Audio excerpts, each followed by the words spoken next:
Greenflation.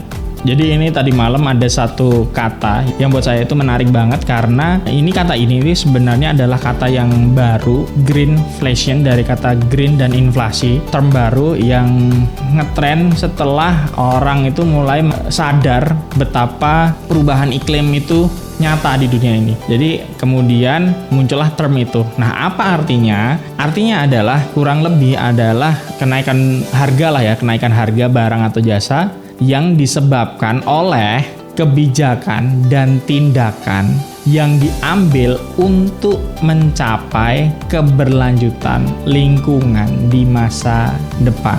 Jadi ini bisa secara sederhana itu bisa diartikan karena kita itu mau menggunakan energi terbarukan, maka energi yang sudah ada sekarang ini, energi fosil terutama, itu harus diganti dan harus menggunakan energi terbarukan. Nah, karena teknologinya baru, maka kan butuh biaya yang lebih dibandingin karena teknologi fosil yang sudah lama, yang memang sudah berpuluh tahun, ratusan tahun itu dipakai oleh dunia gitu. Karena ada peralihan seperti itu, maka kebijakan-kebijakan yang diambil supaya beralih ke hal yang mendukung keberlanjutan lingkungan tadi, maka menimbulkan harga yang naik. Kenapa bisa terjadi? Minimal itu karena 3 hal. Yang pertama adalah karena teknologi tadi itu butuh pengembangan, masih butuh pengembangan teknologi terhadap energi terbarukan tadi. Masih butuh pengembangan, jadinya ya butuh investasi untuk mengembangkan harga di situ, mengembangkan teknologi di situ. Itu yang pertama, karena masih butuh pengembangan teknologi. Yang kedua, itu karena masih butuh investasi publik yang terkait dengan itu. Contohnya ya misal dulu tidak ada, misal katakanlah ya PL, pembangkit listrik tenaga solar, akhirnya harus bangun lagi pembangkit listrik tenaga matahari.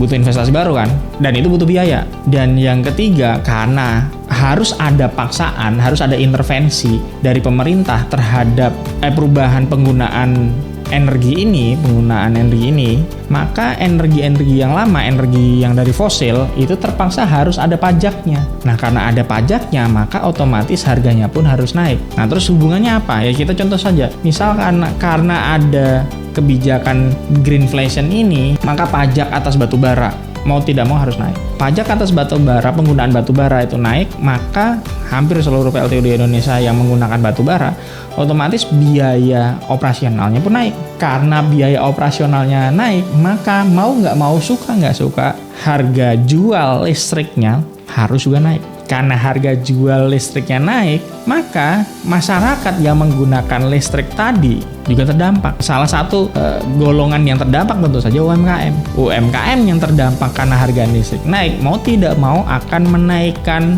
harga produknya.